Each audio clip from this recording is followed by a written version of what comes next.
Welcome back to the Zero Podcast. It's your host, Nathan, and today I'm with Adnan. Adnan, thank you for making time. I know it's been a while since our last conversation, and I was hoping we could talk not just about the case, but about everything else, like life. What is life for you like now? What kept you going? Nathan, it's good to see you. Uh yeah, absolutely. I think about that stuff every day.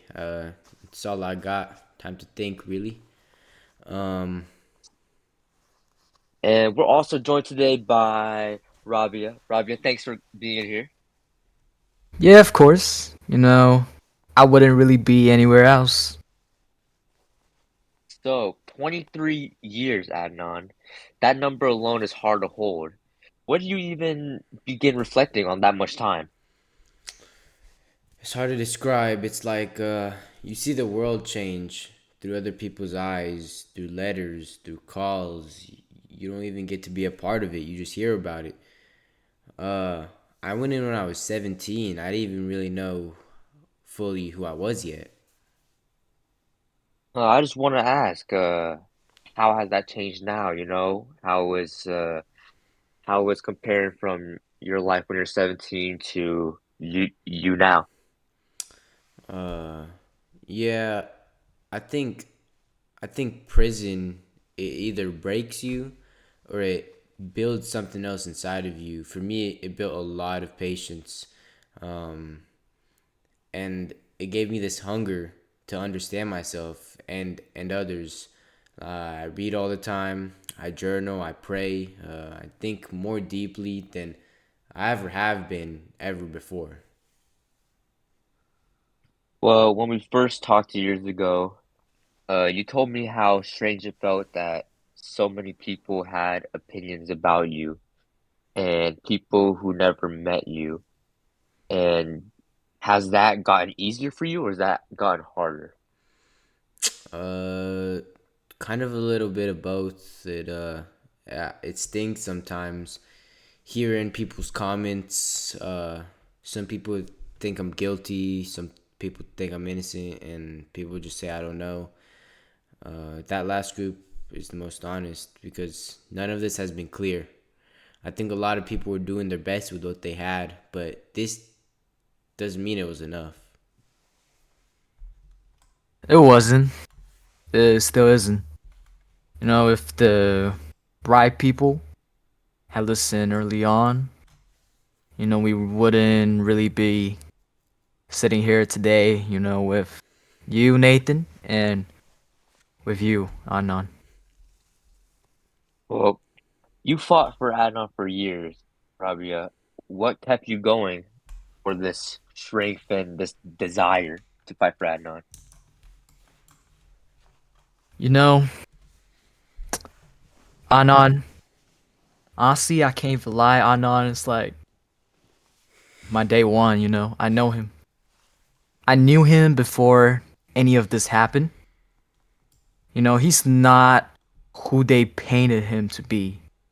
And secondly, I've seen the flaws in the system with my own eyes. If we don't fight, nothing changes, and then, always follow what your heart said, but don't listen to others. And Adnan, I also want to ask, like, do you feel angry about all this, or or is there like another side? Man, I did for a really long time. Especially when I thought about my friends, how they're all going to college, how they were all getting married and living their life, having their own kids, and I just can't do any of that because of the system. Um, but anger just burns inside of you. It burns you up if you let it. Uh, I just I just had to let it go. Um, what good is anger when you still have to wake up here every day? What about your fear? Like your fear in prison, fear in just not being able to live your life? Yeah, I worry every day I'll die in here. I may die in here. That scares me. Uh, my life, not seeing my parents again, not being able to ever walk in the grass, and I can't have a real conversation that doesn't end up with a buzzer by the prison guard. I try to turn fear into fuel. You know, if I keep fighting, maybe it'll go better. If it gets better, maybe it just won't end. It won't end that way. It won't end till to death. You know. What do you think about Jay? Like, will you ever speak to him again? Like, what is your stance on Jay? I don't know. Sometimes I think like, what would I say to him? Not even to accuse him or just ask why. Why say the things he did? Was he scared? Was someone else pushing him? I mean, there has to be just more to what he was thinking. Yeah, exactly, Anon. I totally agree with you. There is, and then there always was. But that's the thing. Most people didn't want to dig deeper. They only see the cover, but they don't really see the pearl inside of it. They just want it to be simple, to be quick. They don't want to see the truth. They don't want to spend the time. They just don't want to spend time and, energy to dig in the real truth, man.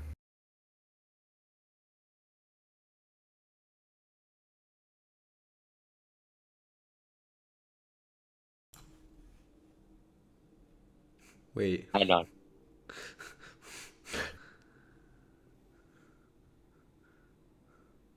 Oh, okay.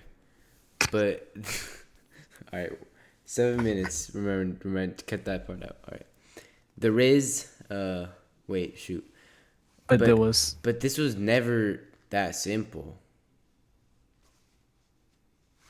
Like, what do you dream about, Adnan, when you sleep? Do you have any thoughts? Do you have different scenarios of different things? Like, what do you even think about in there? Have you hallucinated? Like what do you think about when you sleep? Man, I think about being home. I think about just having a meal at the table with my family. I think about walking outside at night, just listening to the crickets. Um, and sometimes I even think that I want to be in high school again. Like nothing ever happened. I hope I just wake up for 1 second. I forget I'm still here. I just wish I woke up in my old room, and I had first period at 7:30 in the morning. But just those moments, man, it just hurts. Have you forgotten about the people involved? Have you forgiven them? Do you still hate anyone? Do you blame anyone? No, I definitely haven't forgotten anyone. But I don't know if I've fully forgiven. I don't hate anyone. I can't carry that weight. I want peace for me, and especially for Hayes' family and for everyone else. Uh, do you miss her? Like, is there anything like in the back of your mind? Oh, every day, every day. We were kids. She was kind. She was full of life. I just wish I could just talk to her again. Tell her I'm just sorry for how everything turned out. Even if I didn't do what they said, she still died, and that's all that matters. yeah, and that's the heart of this. It's not just about freeing Anon.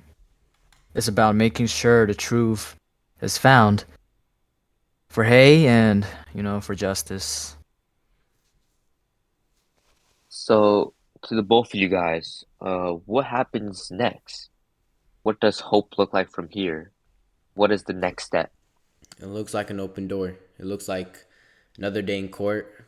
It looks like maybe someday I just don't have to be on this phone when we talk. It looks like not giving up. Not now, and not ever. Well, never. What would you do, Adnan, if you were released tomorrow? What was the first thing you would do? First, hug my mom. Uh, Maybe feel the sun in my backyard. Eat a hot dog. After that, I want to work. Help people who are still inside like me. Go to law school maybe. I just want to do something good. And do you still believe in this justice system? This justice system is a very powerful justice system, praised by a lot of people, but do you still believe in this justice system? Oh, it's broken. But it can also be fixed. And it has to be because, I mean, if we just give up on it, like what's left? That's powerful, Rabia. What about you, Rabia? Like, what do you think about this justice system? Do you think it could be fixed? I think the system needs people like us to actually challenge it. To push it, to fix it from the outside and from within. That's why I do what I do. For my friend Anna, for others like him. Because silence never changed anything. You fight for justice, fight for the truth. Do either of you think that this story could have happened today in 2025? You think anyone could have fallen into your shoes or could have made this whole spin? Absolutely. That's a tragedy. The tools have changed. Media is faster, Twitter, Instagram, TikTok. But a system, it still fails people every day, especially, people of color, especially poor kids who can't afford a good defense. It's kind of unfair, but, you just kind of have to follow the system. Uh, and even now, with all the coverage, it's just still hard to be heard. It takes people shouting from the rooftops just to get one hearing, one test, one chance. So, if you guys could have one takeaway from this and really speak to the listeners and were to give them advice, what would you say?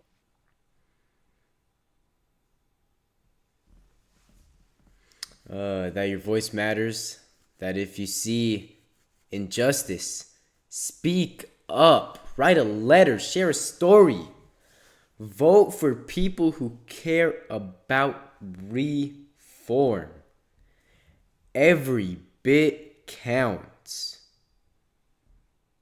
For me, just never assume that silence means guilt.